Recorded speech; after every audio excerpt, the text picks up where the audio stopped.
Hello, everyone. Welcome to yes, I say again, the still as yet untitled Star Wars show here on the Outpost Unknown YouTube channel. Thanks for joining us again. A little bit different this week. We've been going through week by week every episode of Andor, which is brilliant and amazing, and you should all be watching it Yes. and listening to our old shows so we can Yes. tell you how great it is. Yes. But you and I, Rachel, we are both going to be out for Andor episode, was it 9? Mm-hmm. We're going to be out on Wednesday, so there won't be an episode on that. So instead, we decided to talk a little Tales of the Jedi, a little Dave Filoni joint that just dropped this past week. Now, you are going to England, correct? Correct. I leave for England tomorrow. Are you excited? I am excited. This will be my first international travel since the Panini, so I'm very, very excited to. And we get to see a longtime friend that I met through our podcast formerly known as, that I've known for 15 years. I finally am going to meet her for the first time. I'm very excited. Very, very excited. Cool. I will be going to Minneapolis to visit my sister, who I haven't seen in over The a year. London of America. Yes. I'm sure we're going to be going to the Mall of America, Oh, yeah. flying that flag, America, we got the biggest mall, Yeah. filled with junk, but I'm sure I'll find something. I'm trying to find something a little interesting to do along the way. I'm one of those people. Go to Prince's house, so you can go see that. That's in Minneapolis, go to Paisley right? Park. Paisley Park. That's right by there. I like doing weird stuff, like finding, the world's biggest ball of yarn and stuff, like off the beaten path. So I'm going to try to find some things that way and be like, hey, Mom, let's take a quick detour. And my sister can wait, right? Nephews can wait. We can go check out, the largest, piece of corn in the world or something like that. So yeah, I'm trying to think of what they have in Minnesota that's like weird. What would be a very Minnesota thing? Like when I think of Minnesota, I think of large mosquitoes. Large mosquitoes? Yes. I think of what else? People being very nice. Prince. What else is Minnesota? Cold. Yeah. Yeah, Minnesota, I mean lakes. Yes. They have lots and lots of lakes. Lots of lakes. So, I don't know. Maybe I'll go fishing in Ronan's honor or something like that. I don't know. We'll do something. But, so for those who are wondering why we went on this little detour of what we're going to be doing, we will not have an Andor episode 9 review out, on Wednesday like we normally do. So we will have to figure out a time to record that after we both get back from our various travels. But in the meantime, we're going to drop this for you, this Tales of the Jedi. Now, this was something that was, I don't know, I feel like it kind of snuck up on everyone in a way. It wasn't super heavily promoted. They dropped a trailer. I think it was at Star Wars Celebration for it, and it looked cool, but it was nothing that was like, oh my God, we can't wait to see this, which is strange because it's a Dave Filoni thing. And usually Dave Filoni, anything that he puts out is really, we're looking forward to that kind of thing. But for some reason, did you feel like this kind of just went under the radar? Oh, completely. I'm a Star Wars fan. I keep up with this stuff. I totally forgot this was coming until you're like, oh, that's dropping on the same day as Andor. I'm like, oh, right. That's a thing. So I think you're right. I think it is flying very much under the radar. Yeah, and I did a little bit of research via Wikipedia about this before we jumped on. And apparently Dave Filoni wrote this while he was working on The Mandalorian. He started writing these little stories, and someone at Lucasfilm was like, hey, would you like to turn these into, a series? And he's like, will they give me the money? And they're like, well, we'll find it for you. And they were able to find money for this series, and it's 6 short films. And by short, about 10 to 15 minutes length, each one of them. And there's kind of dual tracks, which we'll talk about. 3 of them are about Ahsoka Tano, and 3 of them are about Count Dooku. And like the different paths each of them takes. Yeah. So, we can just get right into it. Rachel, what's the first episode all about? Life and death. So the first episode, it begins with Ahsoka's story, like the beginning of Ahsoka's story, telling her birth, her near death, and then also the discovery of her force sensitivity as a result of this near death by, like, I guess, saber-toothed tiger? Tiger? I don't know about you, but I was thinking when I was watching this, you were like in my head. I was thinking about something that you said that really resonated with me, and how the Star Wars is our mythology, like it's Yeah. American mythology. Because to me, as I was watching this, the things that I was like really kind of coming back to were these ideas, sort of Greek and Roman mythology. This feels like one of those kinds of stories to me. Did that stand out to you? Oh yeah, yeah.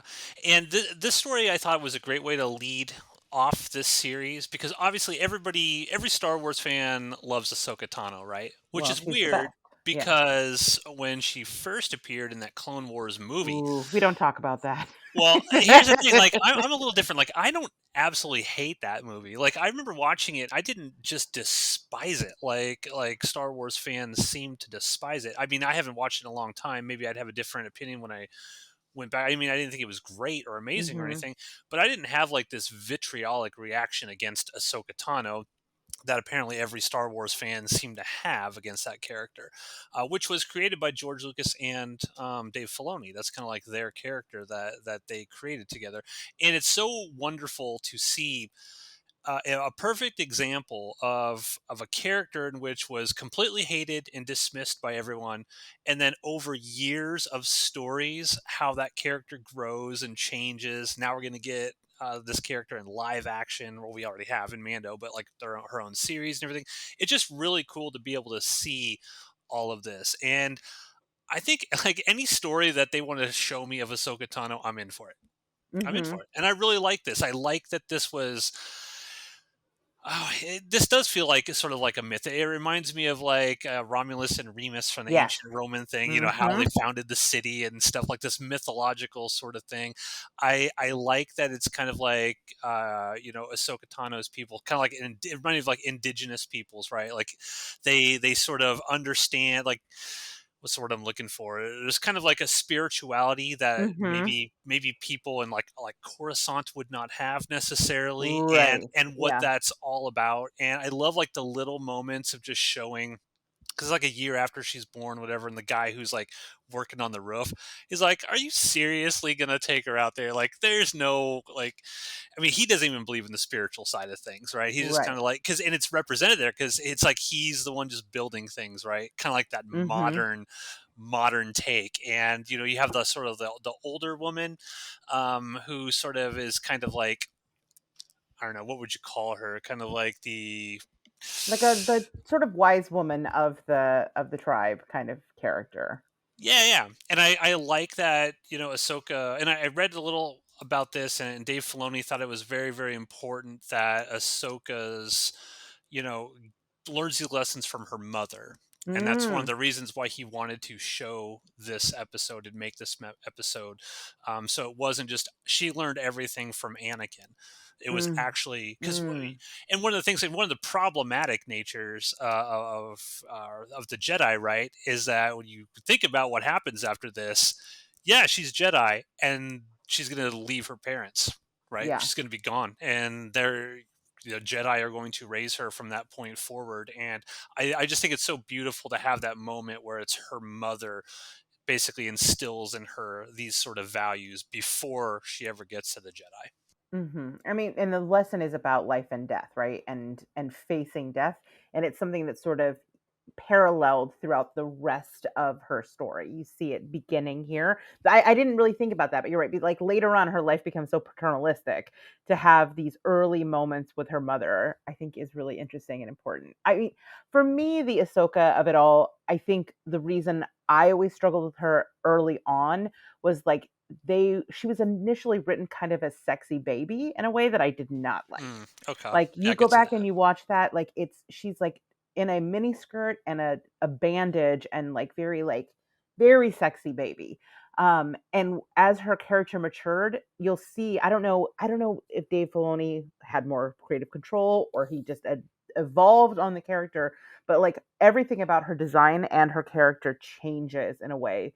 And this, even though she is a baby, like this feels like latter Ahsoka as opposed to that early kind of silly, sexy baby stuff. But yeah, I thought this was really, really interesting, and I loved the mythology of it, especially knowing the import that the Ahsoka character has for Dave Filoni. That you can feel this. This feels like his George R. R. Martin thing, right? Like this is Hmm.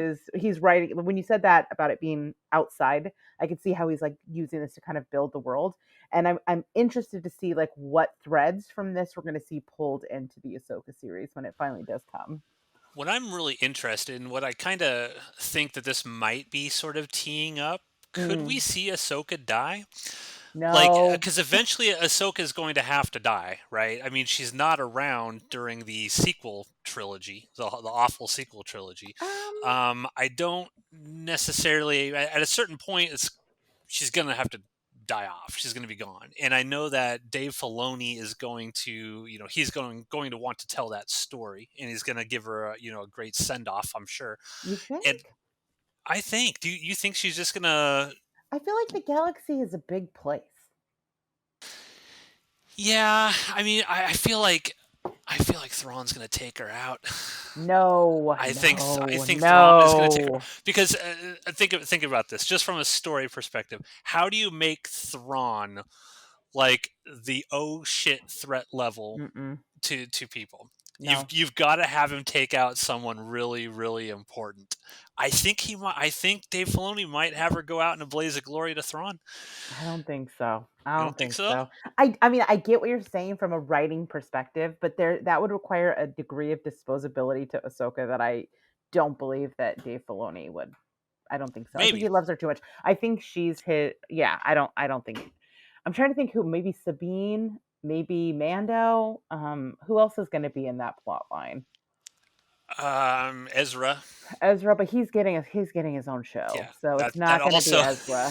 that's also what leads me to think like, well, if Ezra's getting his own show, is he going to be the new sort of quote unquote Jedi character that we're following because Ahsoka's not around anymore? Again, Mm, I don't necessarily want Ahsoka Tano to die. I'm not arguing for her to die or anything like that, but she's been around for quite a long time, right? And there's no mention of her anywhere in the sequel trilogy timeline. And that would be a strange place for her to not show up in, mm. with Luke and like all of the major players, and then she just never appears. They would have to explain that somehow.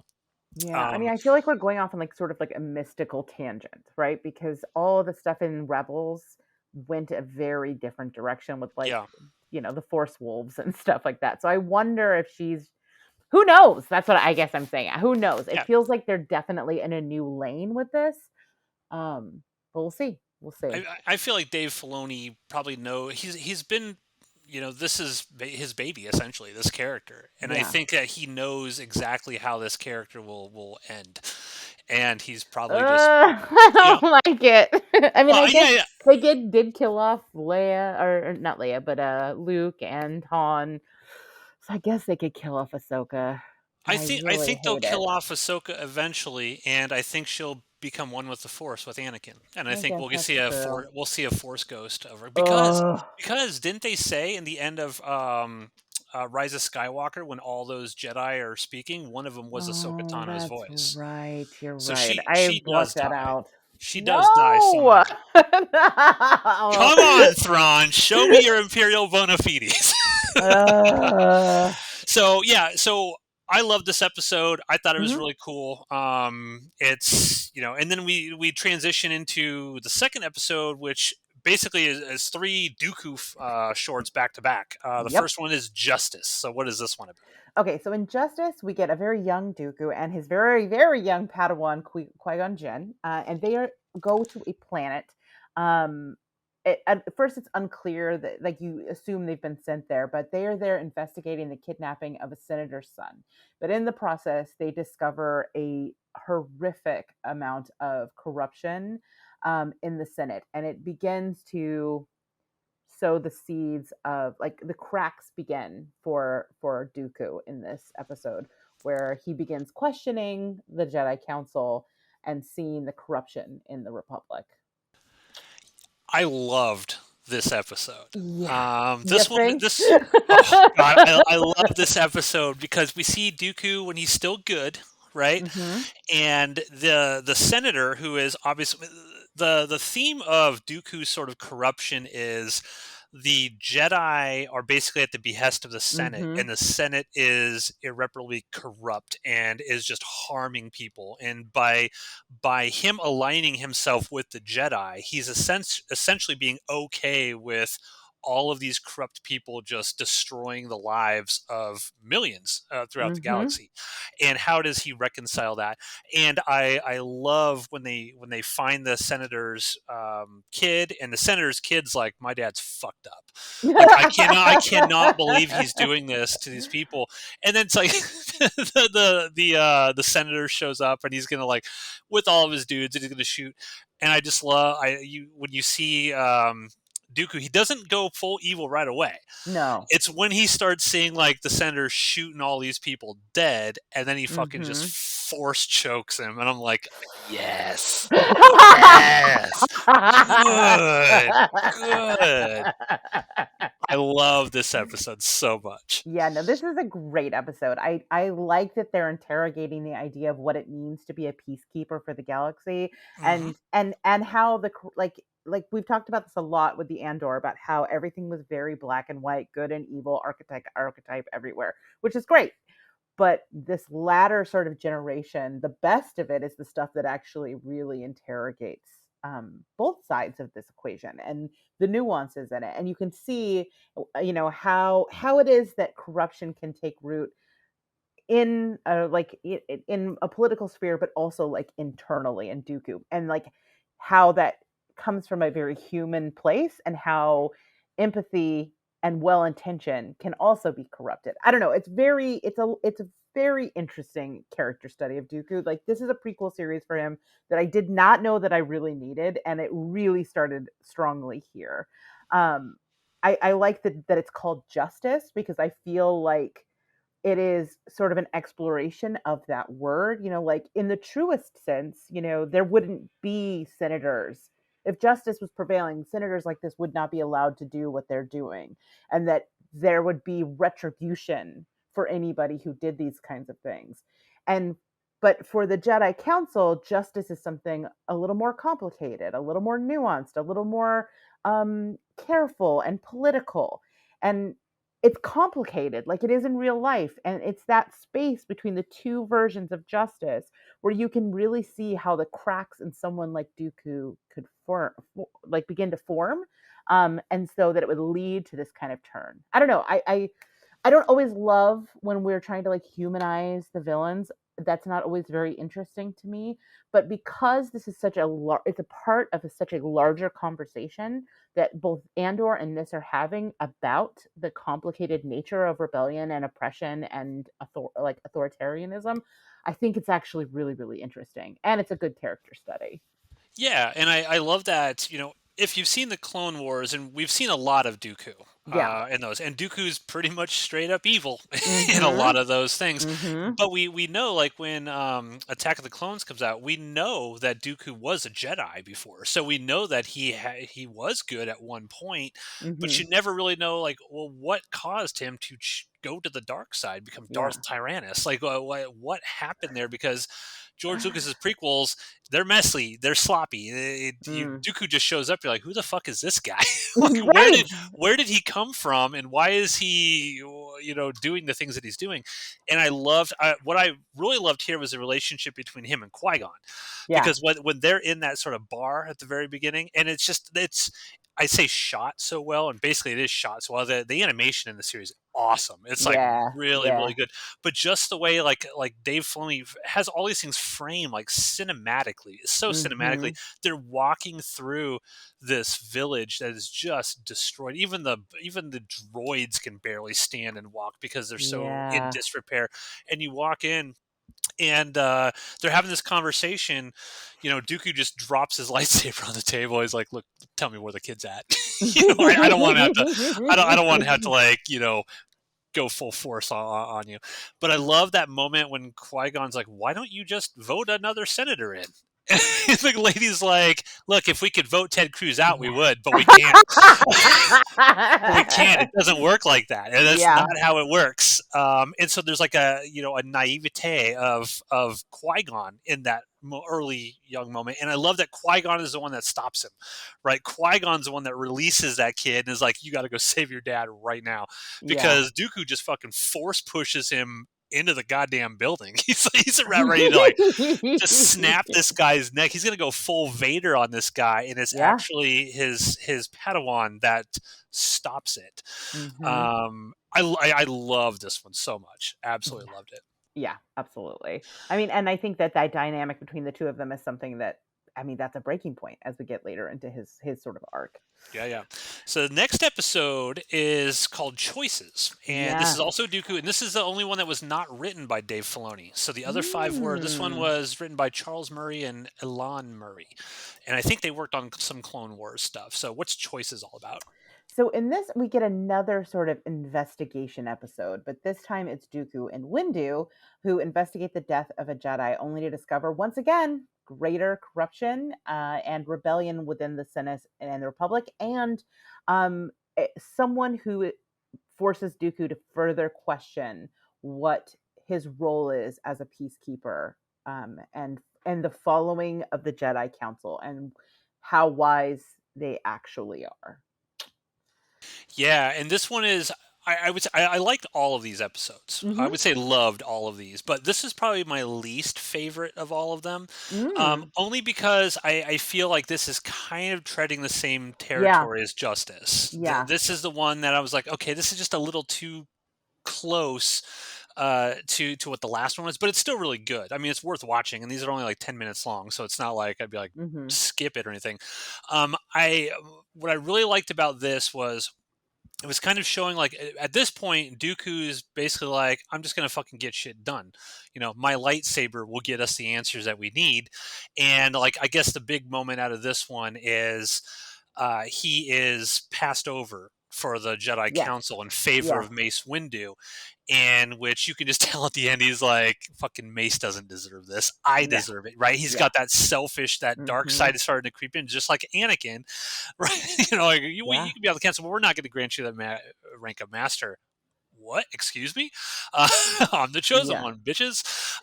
So I, I like this one a lot. I think this one was just a little too close to Justice.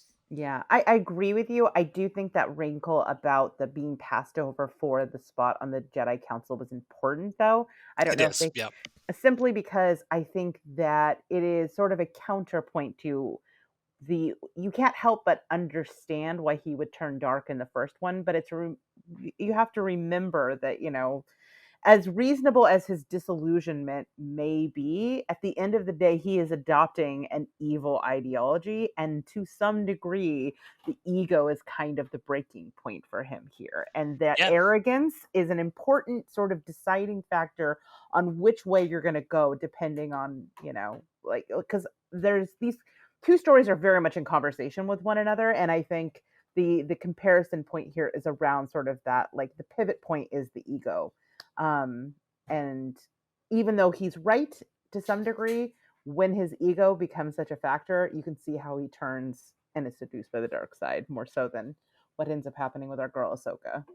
Yeah, and I think that again, one a narrative thread through us is the corruption of the Senate, the corruption Mm-hmm. of the government, and Mm-hmm. in this particular one, it's actually these guards are like, well, we want in on this too, right? Basically, Yeah. they're trying to get in on it and force this corrupt senator to get stuff for them and everything. And it's just like the rot goes so deep at this point that I Yeah. think Dooku is like there's no saving this. Like there's Yeah. nothing that the Jedi can do to stop this.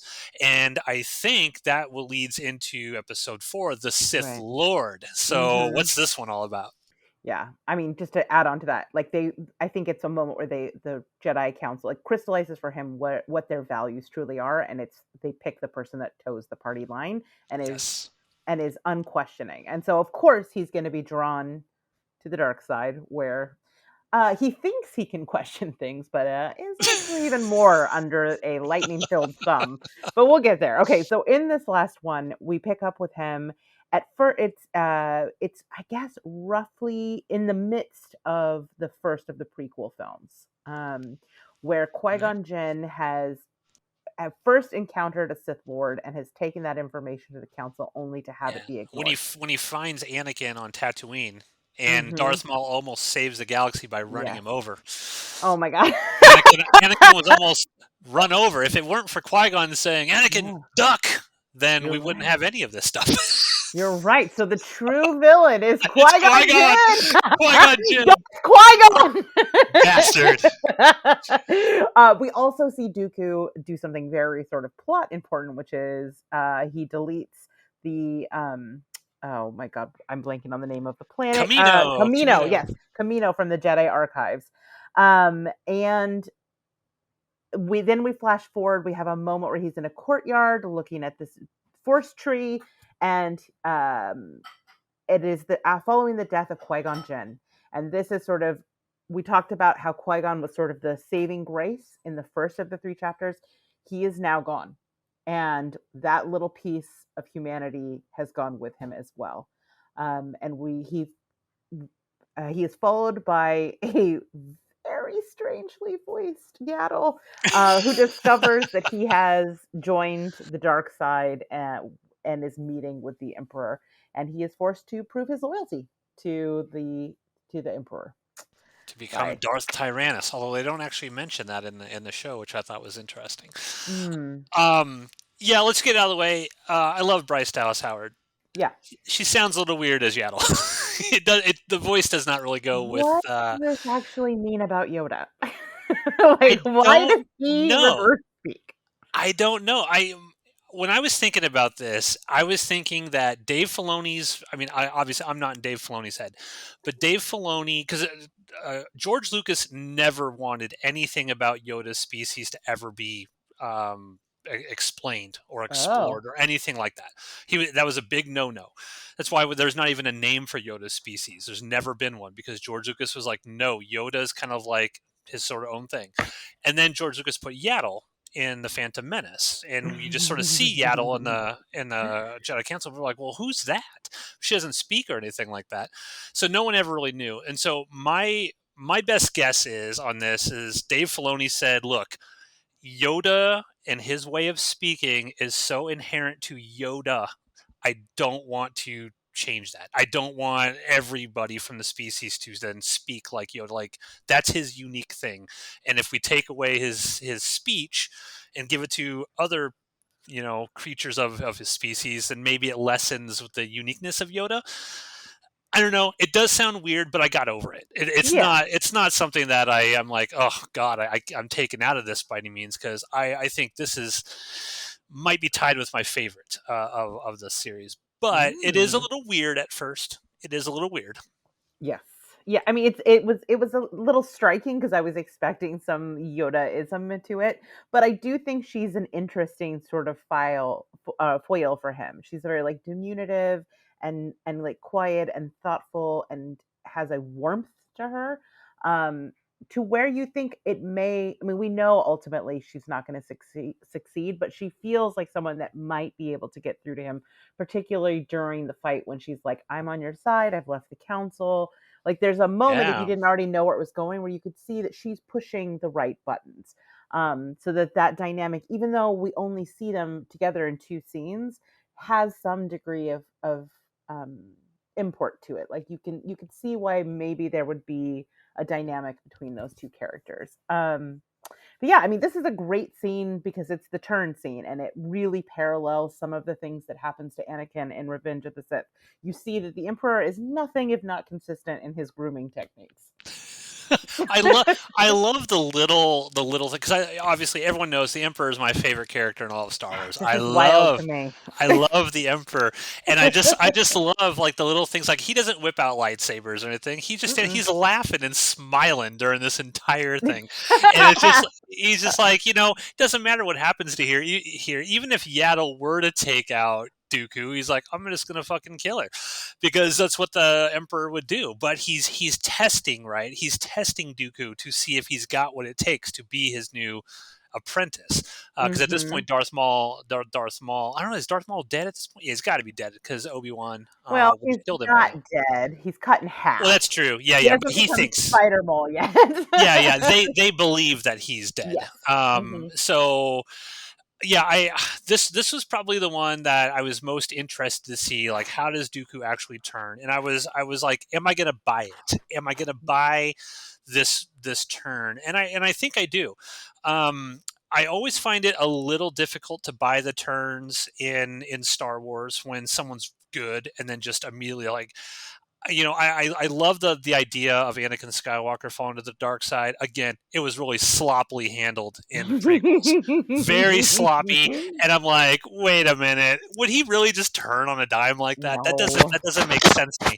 But you watch the Clone Wars and you understand a lot how he would have gotten to that point, whereas the movies didn't really explain that too much. Yeah. And I bought this because of Justice and Choices. I Yes. understood the arc that he was going through, and man, it's a little brutal at the end when he just fucking Mm-hmm. lightsabers Yaddle and just straight up Yeah. murders her. I love that sort of hero moment she has when she lifts up that, I don't know, a door that fell on Yeah. her, and everyone's like, "What the fuck?" Yeah. and and she just passes out from exhaustion, I and was like, then fall back, girl. Fall. Don't lean in. This is the time you don't lean in. Fall yeah. back. I would have liked for the Emperor to say Darth Tyrannus. That's now your new thing. I know why they didn't, because no one knows that's what his name was, because they just calls him Count Dooku and Hmm. everything. But Darth Tyrannus is his actual like Sith Lord name. So I would have loved that moment where he's like Darth Tyrannus. I That. mean, the that's kind of an ironic name considering when we watched his character turn, that, that Tyrannus would be his name that comes from tyrant, obviously tyranny, but Yeah. like his whole thing, the reason, like his sort of pivot point, his weak spot in this is about like the opposite of that and wanting to have freedom. So it's interesting. Yeah. It's And interesting. and this It's is an this ironic. yeah, in episode 4 also kind of leads into episode 6 resolve a little bit. I know we're skipping one, but just the thing where Dooku is like, look, I just want order, peace and order, Mhm. and I'm sick and tired. Like, this guy's gonna fucking get rid of all these corrupt senators. That's what he's going to do. That's his ultimate plan, which he does in A New Hope. The Emperor has Mhm. dissolved the Senate.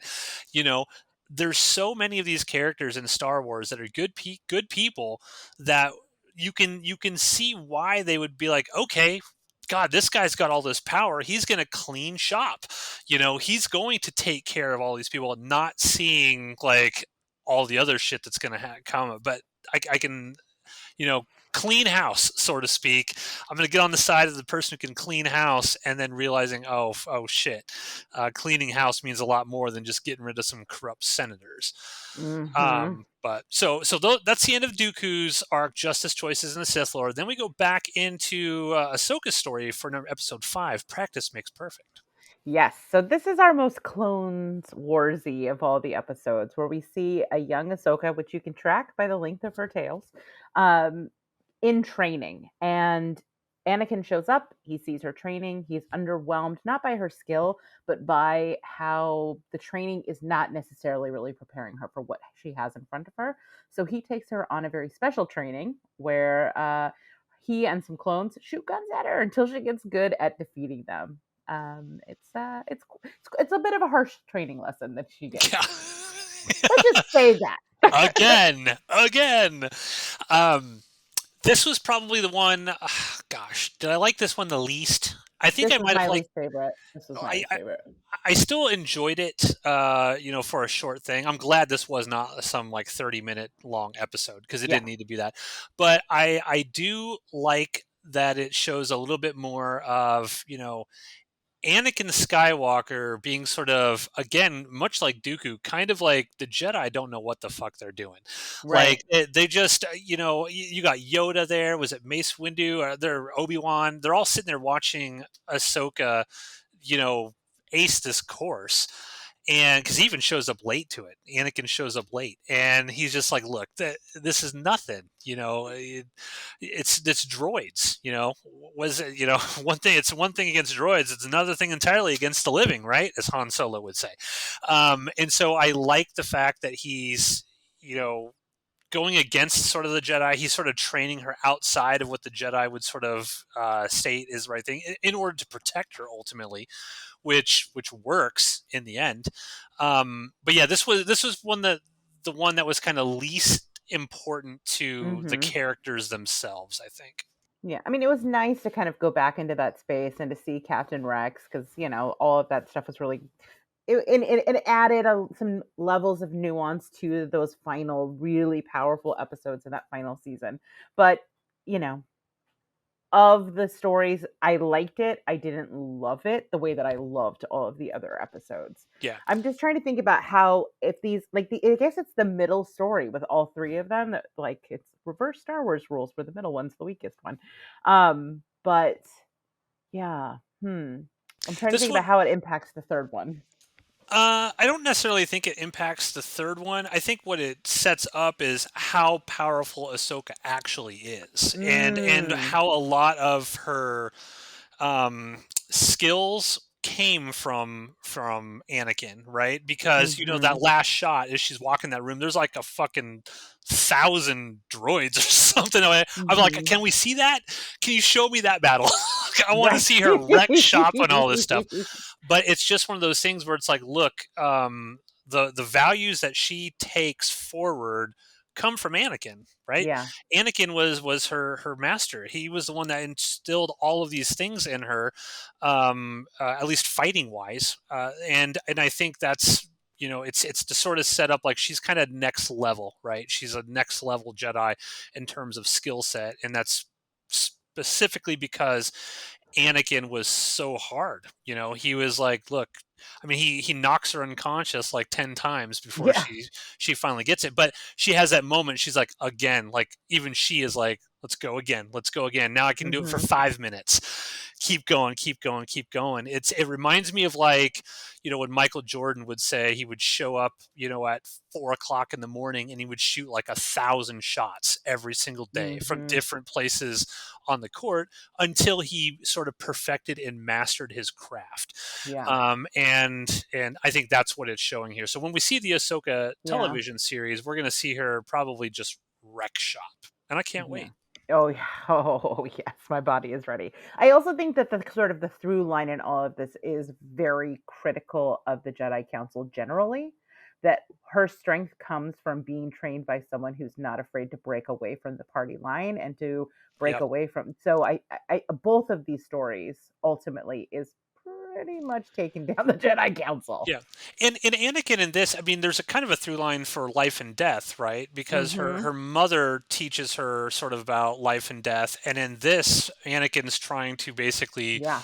prevent her from dying. Is like, look, you're gonna have to keep doing this. You're a Jedi. Everyone is going to be gunning for you. Horrible, Yeah. horrible, evil people are going to try to take you out, and you need to be Including able. me. Yeah, including me. And that's a great point you just brought up, because we talk about, rebels and that great scene when they actually fight. It's like, oh, now it makes sense how she's able to sort of stave off Anakin, Yeah. and Darth Vader and stuff, because he prepared her for this very eventuality, and we kind of Mhm. see a little bit of that in practice makes perfect. Mm. So then we roll into the final episode of the series, which is Yes. Resolve. Yes. Oh my gosh. Okay, so this takes place after the death of Padme, and Ahsoka has gone essentially into hiding and off the grid. In the process, because evil will always follow, she finds her purpose when an inquisitor comes looking for her in a town, off like in this sort of backwoods rural town. And this episode is so awesome. I It's remember you cool. told me you had seen this before me. You're like, you're gonna like this. And I was like, Yeah. okay, cool, cool, cool. And as we are watching it, like we get into this showdown and it's like very space western, my favorite kind of like Yeah. that's my western loophole. I love a space western. And it's so epic. The fire around them, all of that. I was like getting emotional, and I was like, God damn it, Matthew! Yeah. You know me way too well. I'm such Yeah. a mark for this stuff. I loved this episode so much. Yeah. It's super, super cool. It's cool to have this new Inquisitor. I don't know who this Inquisitor is, but the design just looks That awesome. mask is so Yes. cool. I love like when Star Wars has the evil villains wear cool masks because we love Yeah. that. We love a really iconic looking cool villain. Like the Grand Inquisitor, not that cool looking to me.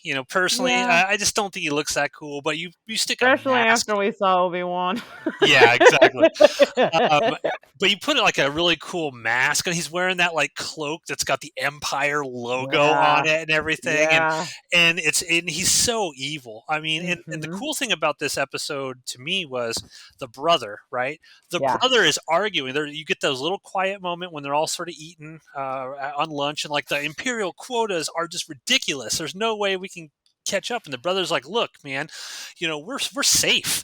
We got peace now. Like no one's fighting, no one's doing Mhm. anything." And the older dude is like, "You have no idea what you're talking about, young kid. Right. Uh, Right. this we're doing backbreaking manual labor for these assholes, and they're doing it based on persecution, and it's not right." So again, you get these little moments, a la Andor, where Mhm. it makes me wonder if Tony Gilroy and Dave Filoni ever had any conversations. I feel Uh, like they you did. know, Yeah. maybe had some conversations about how this whole time period and what focusing on the real people, like the people who live in these towns and these Mhm. worlds and these planets. What do they think? And I love that it's not black and white. It is like this young kid's like pro Empire. Yeah.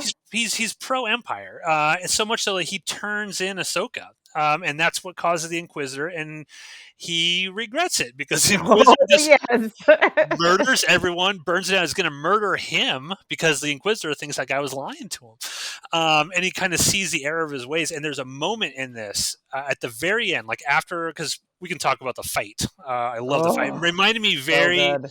very much of Obi-Wan versus Darth Maul on Yep, Tatooine. me too. What is Ve- that? Twin Sons? Yeah, that episode yes. is incredible. Oh, it's Mhm. so great. Oh, by the way, I don't think we mentioned, I read this. Sam Witwer did the voice of the shore trooper that caught What? Cassian. Yes, that was Sam What? Witwer. Yes. What? Amazing. Yeah, and I don't know if you know the Inquisitor in this, voiced by the great Clancy Brown. So, What? yeah, it's What? Clancy What? Brown is Okay, the I gotta Inquisitor. go back and listen. I love Clancy Brown so much. Oh, I he's can't so believe good. I missed that. He has such a Yeah. distinctive voice. Well, they do like some modulation because Okay. he's like a Okay. robot, right? Because he looks like Right. some sort of I don't know if he's a droid or if he's kind of like a Grievous type character where he's Well, he like part. weirdly deflated. I didn't Yeah, totally understand that, but I didn't care. I liked it. yeah. There's a shot. There's a shot after all that goes down where they're waiting for Bail Organa to sort of show up, and the Mhm. brother is in the foreground, and in the background you see like Ahsoka with the dad character, I think, and the sister, and they're kind of like the focus. But in the foreground, you just see the brother, and he just puts his hand on his head, and he's still like Yeah. completely fucked up about what he Yeah. just did because he just got the all of his friends murdered, everybody that he knows just completely murdered, and like that's the attention to detail that I want to see. Just that little Mhm. thing. They didn't have to do that. It could have just been a shot of Ahsoka and the sister and the dad, but they put the brother in the foreground as the ship's landing, and if you look, you just Yeah. see him like the devastation on his face, which is Yeah. something great. But I love these little stories, showing that there are people on these planets that are pro Empire. Mhm. They exist, and they are a large reason as to why the Empire can be successful, Yeah. right? Yeah. Without all these people, that's why Luthen is like, we have to fucking make the Empire Yeah. overreact to get all Yeah. these people that realize, wait a minute, maybe I shouldn't be supporting these Yep. guys because there's so many people who do. Yep. We got to radicalize the good Germans. Yep. Mhm. It's So true. what'd you think of this fight? Oh my! I mean, it was great. Like you said, it does definitely call back to that Obi-Wan versus Maul thing. Everything about it is epic. Like I said, the fire in the background, their sort of their exchange in the lead up to it. It's great to see this moment, like this really great character moment for one of the most heroic characters in Star Wars, in my opinion. Yeah, it was exactly the way to cap off this series of episodes for me. Yeah. It Really reminded me of like powerful, an good stuff. Akira Kurosawa film or something like that. Yes. It's just so beautiful. to watch in the fire. And again, the animation, like if you look at the early seasons of the Clone Wars, animation's not that great. I mean, it's good, but it's very That first blocky. season is rough. Yeah, you would not get the like the detail of the flames Hmm. and the fires, and even in that first episode with Baby Ahsoka, just the forest. It's so detailed, and the light coming through the trees and everything. It just looks so good. Um, Yeah, this was definitely cool. I love this episode, and I'm looking at Rotten Tomatoes. This has 100% rating on Rotten Tomatoes. correct. The series. Correct. 95% audience score. I don't know who the 5% are that Feels low. don't. Yeah, I don't know who the It's 5% are. just Ronan and Steve over and over and Yeah, over just spamming it, just again. spamming it. So, where do you think this goes in the future? Do you think they do another Tales of the Jedi? I personally would love to I see like Secrets of the Sith or something. Like, give me stories about that Inquisitor, right? Yeah, That we saw in this. sure. Give me more like Sith stuff. I would love to see stuff like that. Even and I did not think the lengths were bad. I Mm-mm. think that the lengths, because I know you were a little concerned about, well, maybe these might be too Yeah. short. I like to prefer the 30-minute things. I think Uh-huh. these stories were exactly the length they needed to be told. Well, this thing walked the line, right? Because it was both 10-minute stories, but they were 3 episode arcs. So ultimately, we both got That's what true. we wanted. You know what I Yeah, mean? It felt like we had 2 solid we had like it felt like a kind of like a movie or 2 solid episodes kind of mixed together. So it worked for me. I was very, very happy with it. I love that they picked these 2 disparate characters that I would never have really been like, what do these stories have to say about one another? And that like they worked so well in conversation. So I would not be surprised if this gets another season. I worry. I haven't heard people really talking that much about it, and as we talked about with Andor, that's concerning. But I don't see why they wouldn't do more. I think that this is a great way if he doesn't want to fully go back to doing another Clone Wars season, that he could continue to tell these kinds of stories. Yeah, I would yeah, love to see more of this. And anytime I love the idea of the 2 comparisons though. I would love to see what other characters he would put together to tell to kind of like enrich this backstory, because I do think the driving force is like he seems Filoni and Tony Gilroy both seem very, very interested in exploring the dynamic between rebellion and authoritarianism in like a very granular human way. And so if they want to continue to do that, I am 100% on board to watch whatever they put out. yeah. And I think stuff like this just enhances, what Dave Filoni's great at, and what Yes, I would argue that Tony yes, Gilroy is great at as yes. well with Andor is making characters that you might not care about. Watching who's Count Dooku in Attack of the Clones. I don't care about Count Dooku, whatever. Making you really love those characters and just giving them a backstory and motivations and storylines that you're like, God damn, this character's cool. Because, and this could be something we talk about, on the Andor show, but I've been thinking about this idea of dark side. And we all yearn to have the power of the dark side, right? But we all feel like we'd be able to wield it in quote unquote the right way. Like there are people on this planet right now I would love to force choke and smite. I would absolutely love to do it and be like, you know what? The world would just be a better place without this individual, and then snap go in full Darth Vader on him. Uh-huh. And I can understand the appeal to that, right? Because I think Yeah. everybody has a little dark side in them. It is whether or not you can prevent yourself from sort of just falling headfirst into it and becoming sort of corrupted by it. And I love that Dooku was corrupted when he had the choice, and Ahsoka Tano in the series, she has a choice and she decides, no, I'm going to get back into the fight, and Mhm. I'm going to do this, and she's not corrupted by Yeah. it. Yeah, and man, I would love to see a series like Yoda and Dooku. Yeah, I mean, Dooku was Yoda's apprentice. I would love to see that. Like, what Yeah. adventures for Yoda, and what was Yoda instilling in Dooku? Because even Dooku and Qui Gon, their perspectives are very different than the Yeah. other Jedi. And even in the one with Mace Windu, we didn't mention it, but Dooku is like, look, all you do is follow the rules. Like, that's all Yeah. you do is follow the rules to a T. You know, Mace Windu has his own thing. I would love all these characters. Just flesh them out more, Dave. Just flesh them out even This is more. a rough one for Windu. A lot of people got like an upgrade in this. Windu did not. I mean, he got a job upgrade.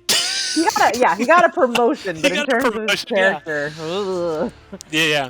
So, yeah, and also what I would love to see Dave Filoni do, and this is just an aside, I would love to see him step away from the prequel characters. Like, what could Dave Filoni do in the Knights of the Old Republic time period, or something like that? Like, I would love to see him play around in that sandbox with brand new characters. Not that he's not doing a great job with the ones that pre-existing. But more is more. We'll take more. Yeah. I mean, Lucasfilm, Kathleen, I know you listen. Just make Dave Filoni head of creative, and make Tony Gilroy like co-creative heads, and just let them run with Star Wars. Let them create the stories and do all that. And because Dave Filoni, again, he knocks it out of the park with yet another fantastic animated series. Yeah, I agree. This was a really fun treat. I like this a lot. Cool. All right, everyone. Thanks for listening to a new episode of Some Star Wars Show here on Outpost Unknown. Check back next week. At some point, we will have our recap of Andor, or episode 9 of Andor. We're so close to the end. That's so sad. No, I don't like it. It's so sad. But yeah, thanks, everyone. Bye, everybody.